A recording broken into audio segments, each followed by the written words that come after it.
Hi to whoever is listening. My name is Emma Mira. I'm from Norway originally, and I am doing my first year um, as an MA student at McGill University, where I study political science. And today I have the privilege of interviewing Mrs. Tala Bautista, Senior Vice President at Coffee for Peace. And Coffee for Peace is a Philippines-based company that uses coffee production as a tool to address the economic, environmental, and peace issues prevalent in conflict-affected communities. And today, Coffee for Peace provides sustainable livelihoods for indigenous and migrant groups in rural areas, enabling many farmers to escape poverty and build their coffee production capacity.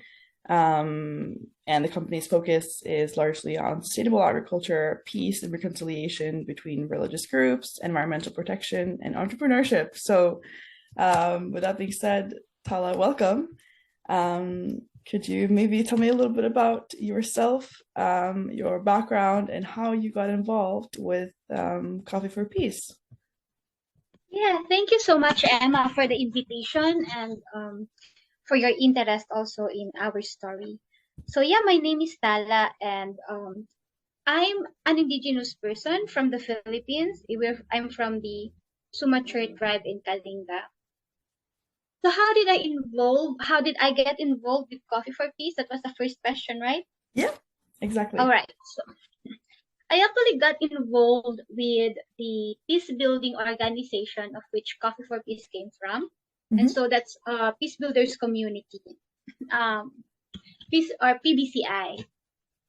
The framework of it is, or the definition of peace is its harmony with the Creator, that's spiritual transformation, harmony with the being, that's psychosocial transformation, harmony with others, that's socio-political transformation, and harmony with creation, economic ecological transformation.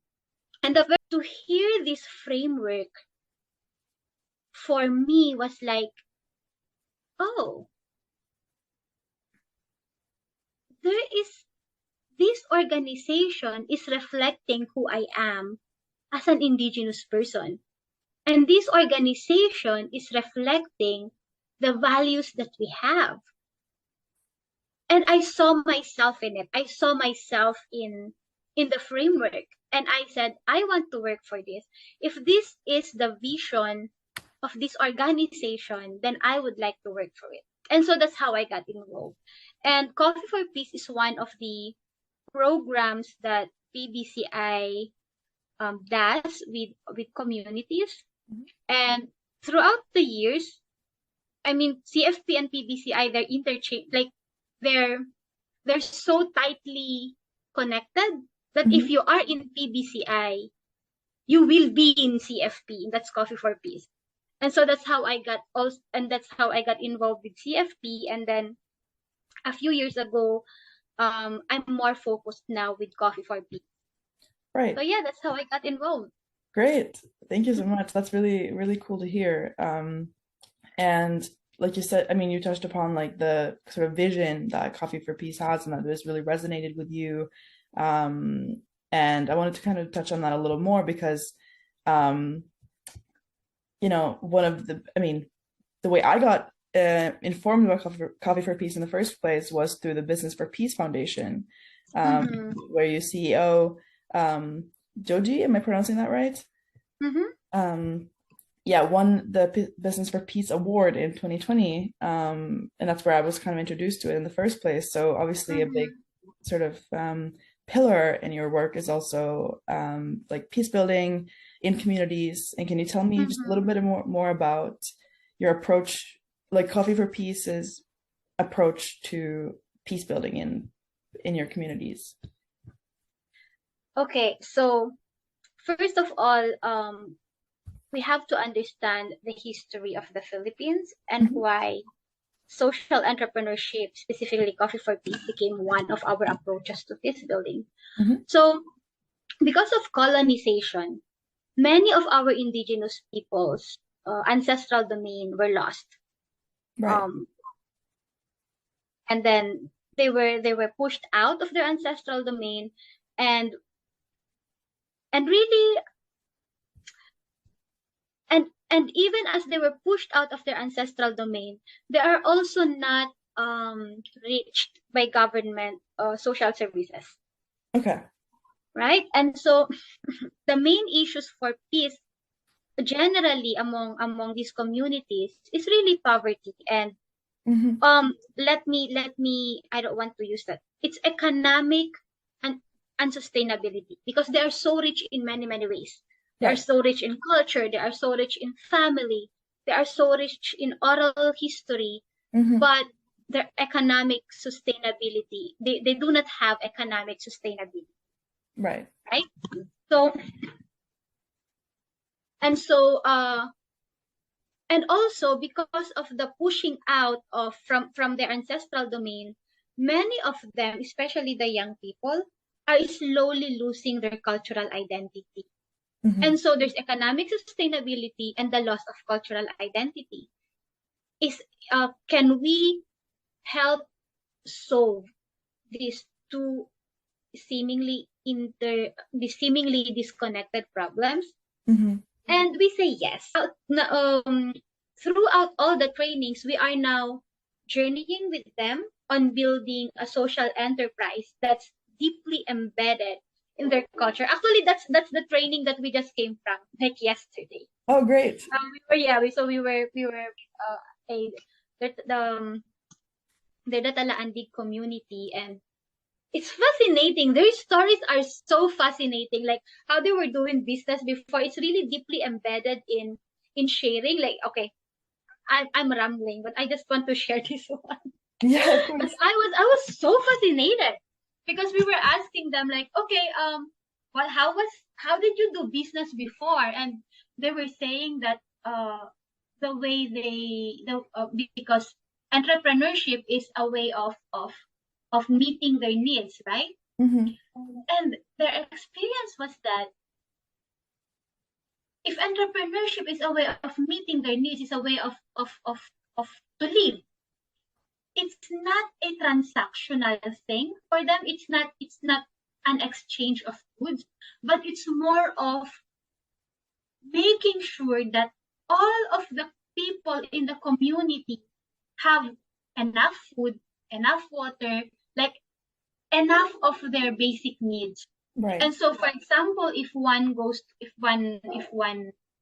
is a hunter and he's able to get a deer, he would not cut, or he would not take home all of the deer. It is very automatic that he would cut the deer according to how many families are in the village. And so this the mutual support is something that they are saying that, as we do coffee business, because we're actually focusing on a lot of business, but coffee is our expertise. So as they're doing their coffee business, they are saying that we still want to put the value of mutual support in our enterprise. That's one of the ways that Coffee for Peace is doing peace work in the Philippines. I think it's also very amazing how you also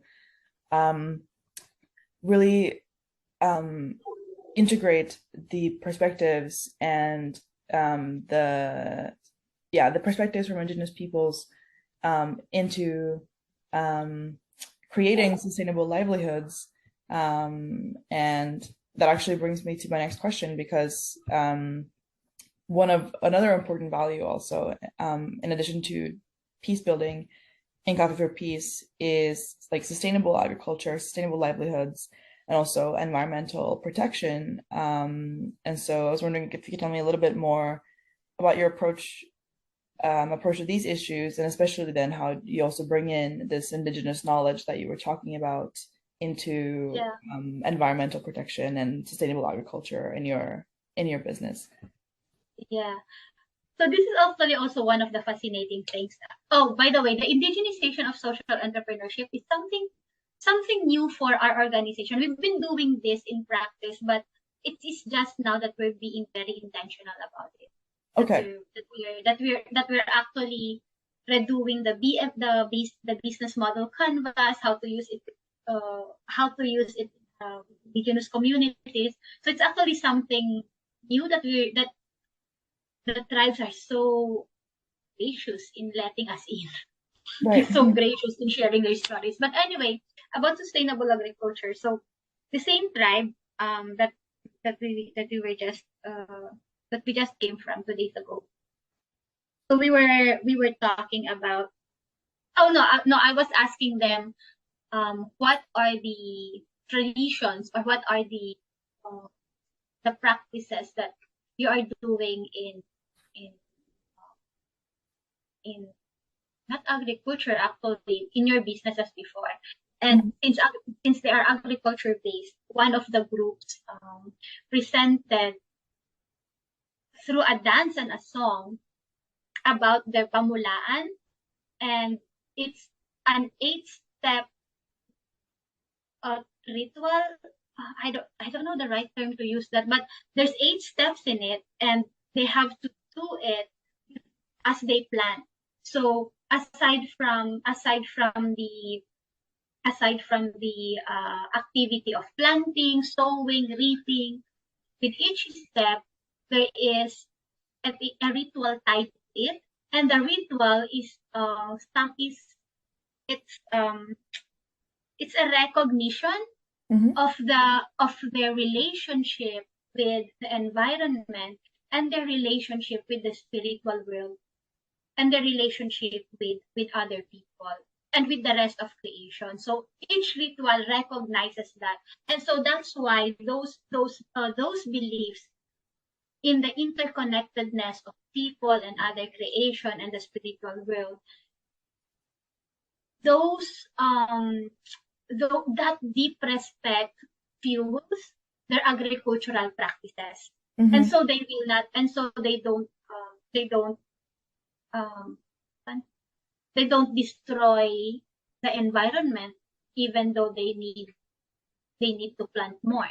Right. Like as their leader said, they always think also of the health of the monkeys and the flowers.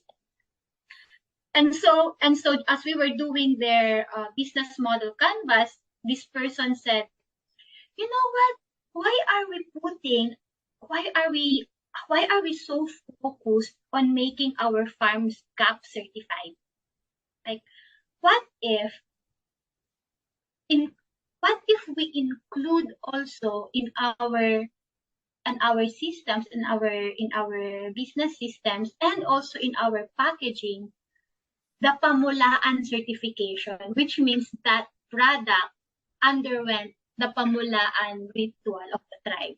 And I was like, cool, you make your own system.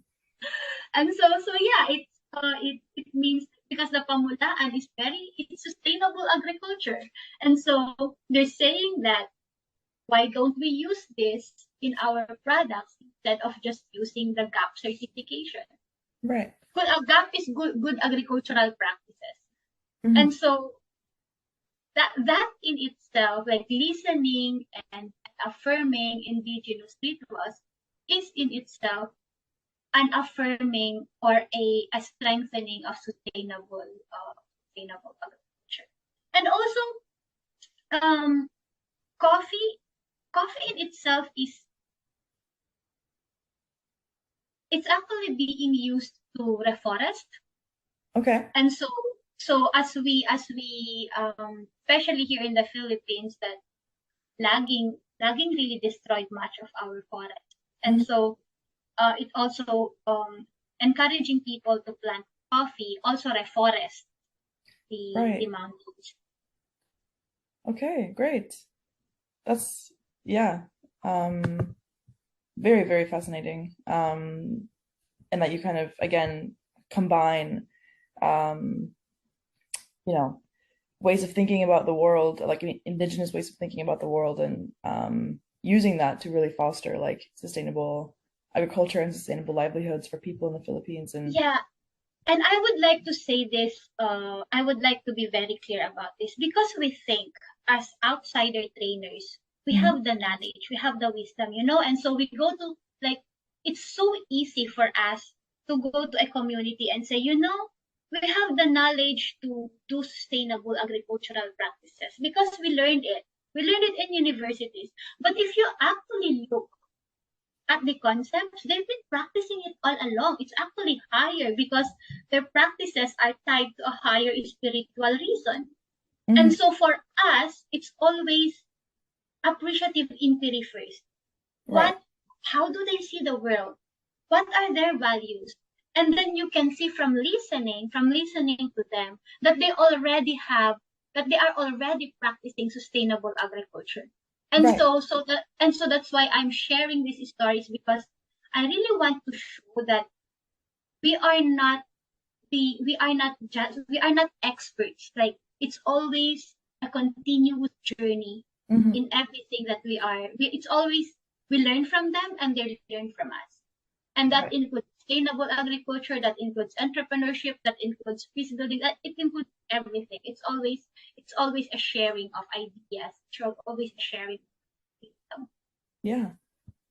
Thanks. That's a really important reminder as well. I still a little bit on this topic, but I wanted to also move on to kind of climate change specifically, because coffee production is highly sensitive to the climate, and coffee crops, I mean, they require very specific temperatures, light and humidity levels, etc. And the Philippines is also highly like vulnerable to the effects of climate change, such as extreme rainfall, other extreme weather events, rising temperature, etc. And it's also predicted that the dry seasons will get even drier and the wet seasons even wetter. So I was just wondering if you've noticed like the impact of climate change on coffee production in the Philippines, and whether you're sort of worried about the future of coffee production in the Philippines, like with the continuing effects of global warming, and if so, like why or why not, and maybe specifically also like how you're dealing with these impacts of climate change in Coffee for Peace. Yeah, of course, the impact is that there's lower production, and the higher temperature, like the higher temperature and too much rain. It always impacts, for example, the flower season, and if there's too much rain, then it destroys the flowers, and of course the stronger typhoon. Right. It also damages the coffee tree. So those are all the impacts of climate change, and the changing season, the changing weather, the changing weather patterns. That, like, if, it's supposed not to be rainy, but then it becomes rainy, and all of that. So yeah, those are the impact, which means production is lower. Yeah. We're actually facing a problem right now. Are we worried? No. Because I'm trying to,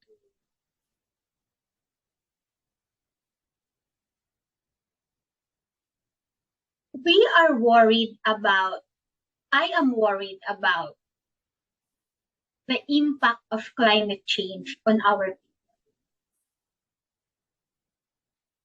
But the impact on coffee production itself is not a cause of worry for me, because this coffee business, the heart of our coffee business is not about surplus. Okay. So it's not about having more production so that we can have more surplus. We started Coffee for Peace as an option to do peace building. Right. And so we don't, I'm really, because of that value, I am not that hung up on having surplus. Am I making sense? Yeah. Okay. So, But what I'm worried is that the bigger impact of climate change on everything, not just on coffee production. And so if coffee can help reforest our mountains, mhm, if coffee can help encourage people not to cut trees on our mountains, but instead to plant more trees, because Arabica, that's what we are encouraging farmers. Arabica needs shade. And mhm, so to have shade, you have to plant other trees. And coffee actually wants multi-cropping. Like, we're not encouraging monocrop. We're not encouraging the use of excessive fertilizers and pesticides, right? right. So if coffee can help combat the activities that promote global warming, then that's what we'll do. Then that's what we'll be focusing on. Right. But we're not going to worry so much Mhm, on having excess production. right. I think I was clear. Makes sense. So like the specific impact of like, let's say, lower production as a result of weather patterns, etc., isn't necessarily such a huge concern, but it's more so kind of this like holistic change that's being made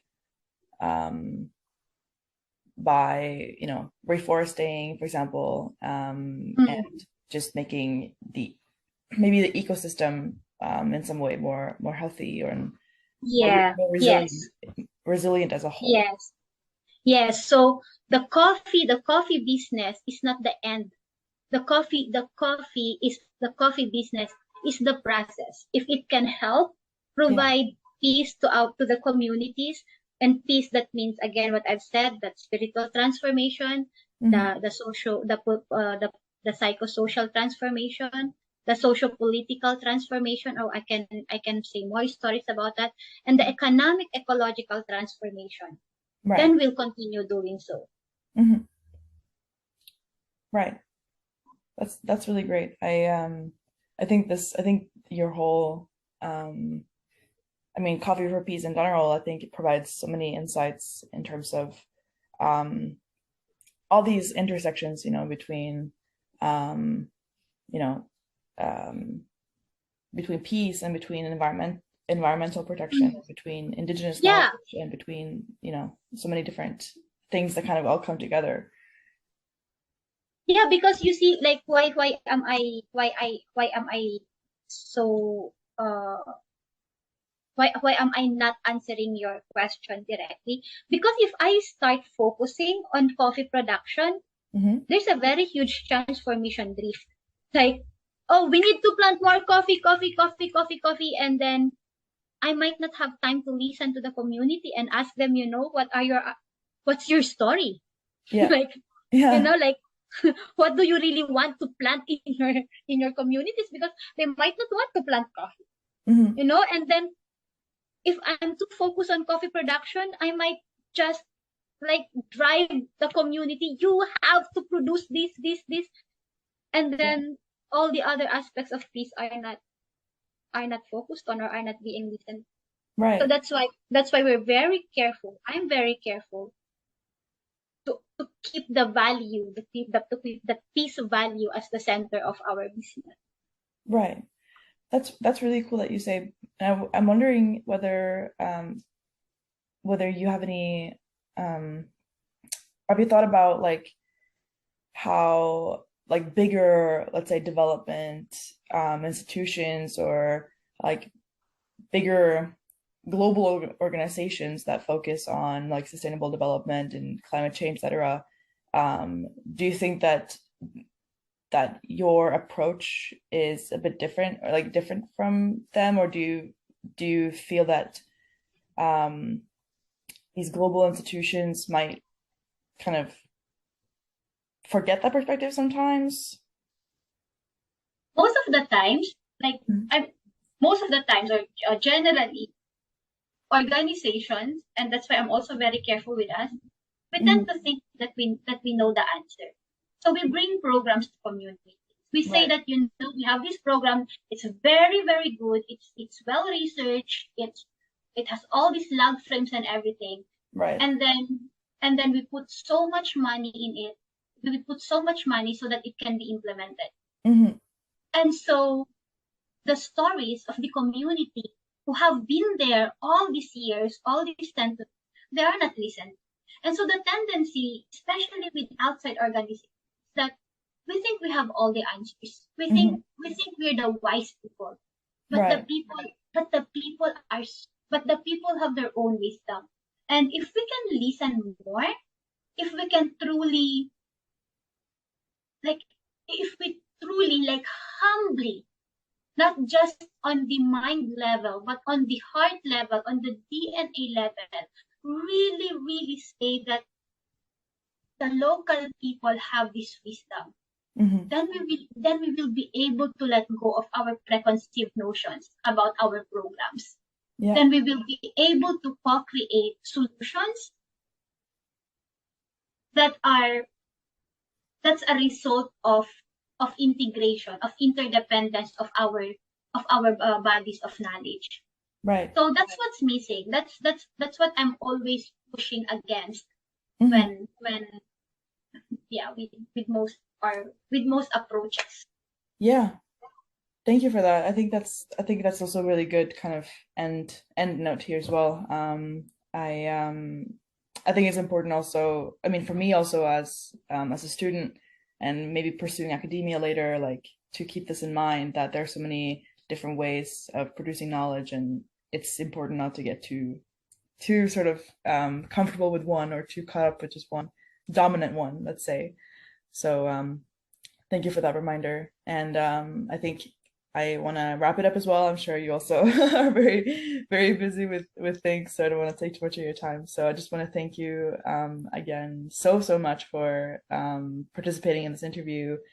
I feel like I've learned a lot, and I hope that whoever's listening has gathered some insights as well. I don't know if you have any final thoughts or any final things you want to share or questions before I'll let you go. Thank you so much for asking those questions, and I hope you enjoy your class. I hope you enjoy your stay in the university. Thank you. Is this your master's, right? Yes, that's right. Yeah, so I really hope you enjoy. Oh, thank you so much. All right. Well, thank you again, and I wish you a great rest of your evening. And really, I'm so excited to keep reading about Coffee for Peace. And I'll make sure to stay updated on to whoever's listening. I highly recommend going to coffeeforpeace.com and reading all about this wonderful organization. So, on that note, I'll just wish you a great evening. Okay, you too. Yeah. Bye-bye. Bye. Thank you. Bye.